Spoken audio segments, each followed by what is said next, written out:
Depuis ce matin, nous avons évoqué plusieurs fois le facile à lire et à comprendre, le FALC.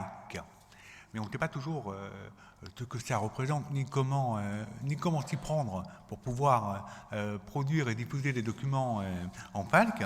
Alors pour ça, on a deux personnes avec nous qui vont nous en parler. D'abord, Lassène El Rajaoui, qui est le président de Nous aussi. Nous aussi, c'est l'Association nationale des autoreprésentants de personnes handicapées intellectuelles.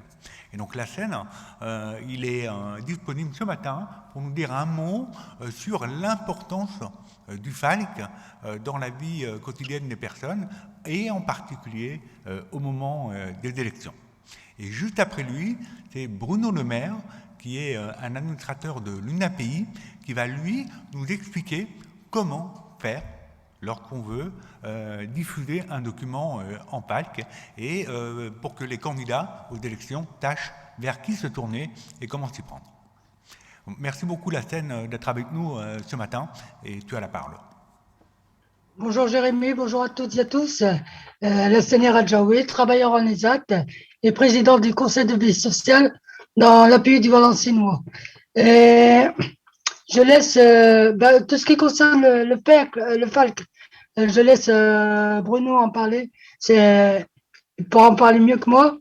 Moi, je vais vous présenter d'abord l'association et puis le travaux qu'on a fait par rapport aux élections. Euh, euh, je vais commencer par vous présenter l'association. C'est une association française de personnes handicapées intellectuelles. Les adhérents de nos dossiers sont des personnes handicapées intellectuelles. Les dirigeants de nos dossiers sont aussi des personnes handicapées intellectuelles. On appelle cela l'autoreprésentation. Nous aussi, à plus de 600 adhérents dans 50 délégations locales à travers la France. Nous aussi, et le porte-parole de toutes les personnes handicapées intellectuelles, quelles que soient leurs difficultés et là où elles vivent. Nous agissons pour que les personnes handicapées intellectuelles soient considérées comme des citoyens à part entière, que les décisions qui nous concernent ne soient pas prises sans nous. Changer le regard porté par la société sur le handicap intellectuel. Nous voulons avoir une vie comme les autres.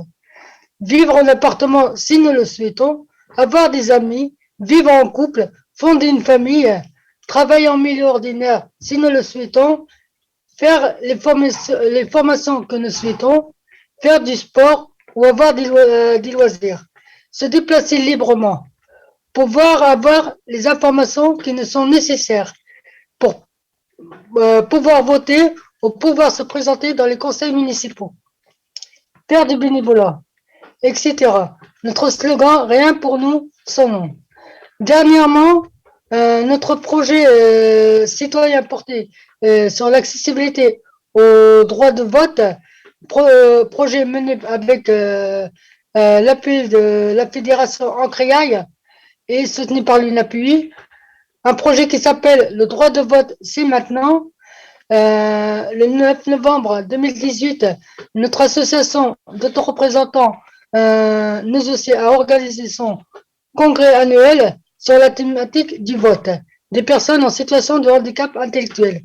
En effet, dans les échanges avec les adhérents, nous aussi constatons qu'en dehors de la loi qui a été abrogée le 23 mars 2019 et qui interdisait le droit de vote aux personnes sous tutelle, les personnes en situation de handicap rencontrent de nombreux obstacles pour voter, tels que manque d'information des personnes sur le droit de vote, manque de connaissance de ce qu'il faut faire pour voter avant le vote, pendant le vote, réticence des familles, et encore maintenant, et mandataires, tuteurs et curateurs pour informer et accompagner les personnes.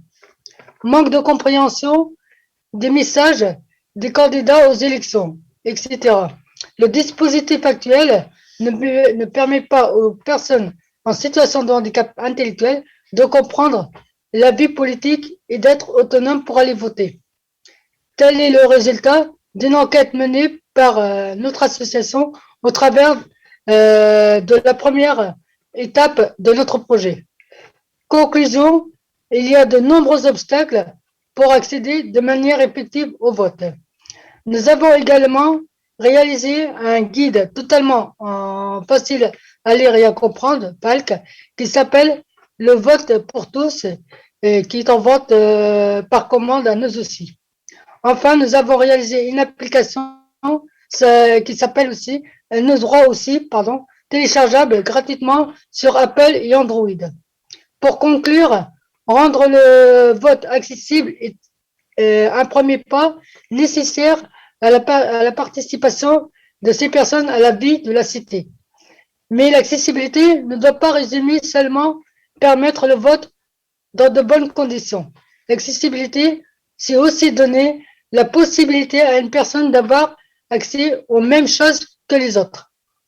Les personnes en situation de handicap intellectuel doivent avoir accès, comme tout à chacun, à un habitat, à des activités culturelles, sportives, des loisirs, et elles doivent avoir les mêmes droits que les citoyens qui votent, mais surtout avec le même niveau d'information. Les acteurs impliqués dans la politique publique du handicap ont donc une responsabilité forte. Faire de l'accessibilité une réalité sur leur territoire. Nous aspirons que les futurs candidats aux présidentielles et aux législatives soient exemplaires et les invitons à faire le nécessaire pour défendre une société qui inclut tous les citoyens sans différence. Ensemble, accompagnons la citoyenneté de toutes les personnes. Rien pour nous, sans nous. Merci de m'avoir écouté.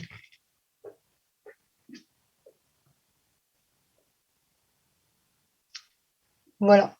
Merci.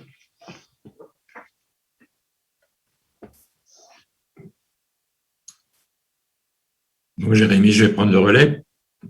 Je suis donc Bruno Le Maire de l'UNAPI, pardon, papa de Laurence, atteinte d'autisme avec déficience intellectuelle, âgée de 52 ans, comme mon homonyme ministre à l'heure actuelle. Mais il n'y a aucune relation entre nous. Après la scène, je suis donc présent en tant que membre du CNCPH, mais de mon côté, en tant qu'aidant pour ma fille, et je représente donc les familles qui aident leurs enfants. Il s'agit pour nous d'un handicap dit invisible. Nombreux sont ceux qui ne savent ni lire ni écrire, et dans une conversation, ils ne pourront retenir que certains mots, ce qui rend difficile la compréhension d'une phrase et d'un document en particulier. Ils demandent souvent assistance, et c'est l'une des fonctions de la méthode Falck. Elle est utile en fait pour les personnes en situation de handicap, elles-mêmes, si elles savent lire, ou pour les aidants comme nous, pour des personnes en situation de handicap qui ne savent pas lire, mais ça nous permet et ça nous facilite les choses pour les expliquer à ces personnes. Pourquoi le Falck? Le Falck a donc été créé par une association qui s'appelle Inclusion Europe, la Seine l'a oublié, et l'association dans laquelle l'UNAPI et l'association Nous aussi, donc la Seine, sont membres et qui regroupe 8 pays européens pour écrire et expliquer de manière identique les choses de façon simple après vérification et validation par les personnes handicapées elles-mêmes. Les informations en Falck permettent donc d'apprendre, de comprendre, et c'est ça le plus important, d'être plus autonome, de travailler, de faire des choix, de prendre des décisions, d'exercer cette citoyenneté à part entière, comme l'a dit la Seine tout à l'heure. Elle est utile pour la plupart des personnes en situation de handicap, Ronit nous le disait pour les sourds tout à l'heure, pour les personnes âgées, pour les étrangers et pour les personnes en situation d'illettrisme. Quel principe, ce Falck? Le principe du Falck, c'est de remplacer les mots compliqués par des mots simples, ne prêtant pas à interprétation, d'utiliser des images ou des pictogrammes simples, ne prêtant pas non plus à interprétation, et d'informer de manière simple, ça a été dit tout à l'heure par l'un des intervenants, comme par Fernando, expliquer de manière simple les choses, ça n'est jamais facile. facilite, enfin, en fait, comment vous dire, faire une synthèse de documents qui sont longs, c'est pas facile. Quelques exemples d'utilisation. Vous avez dans une phrase, mon journal est bimensuel. C'est une phrase courante. Il faut le remplacer par je reçois mon journal tous les 2 mois. C'est plus simple. Mot à double sens. D'actualité, il n'y a pas longtemps, les crèches à Noël. Ça veut vouloir dire soit Noël, soit les crèches pour les petits-enfants. Et ça, vous le comprenez, vous, parce que vous avez la phrase autour. Mais les gens qui ne savent pas lire et qui n'en retiennent que le mot ne comprennent pas tout seuls. Un autre exemple encore.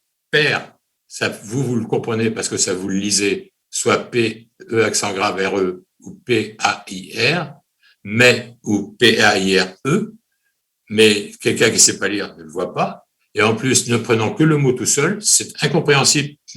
C'est incompréhensible. Donc, il faut trouver d'autres solutions pour le dire. Comment faire? La solution pour la meilleure, c'est d'associer les équipes de campagne du candidat à un référent dûment formé à la méthode Falk. On insiste tous dans tous nos propos sur la formation des personnes qui aident. Il pourra mobiliser des co-rédacteurs et des relecteurs qui sont eux-mêmes des personnes en situation de déficit intellectuel, ou faire appel à des prestataires comme ceux du réseau des ESAT, par exemple, liste sur Google, atelier de transcription exact et en ESAT à votre service UDAPI. À titre indicatif, dans notre réseau, il y en a plus de 25 répartis sur tout le territoire. Sur les sites du CNCPH, de nous aussi et de l'UDAPI, vous pourrez trouver aussi toutes les informations et conseils utiles pour présenter vos campagnes aux populations citées ci-dessus. Voilà, Jérémy, merci. J'ai un dernier petit mot, si tu le permets, qui est un petit peu plus général. C'est une citation de Charles Gardou, anthropologue reconnu, qui a résumé la CIDPH, donc la Convention de l'ONU, signée par la France par ces termes. Ne pensez plus les personnes en situation de handicap comme des objets de soins, mais considérez les personnes. Je pense que c'est une bonne conclusion.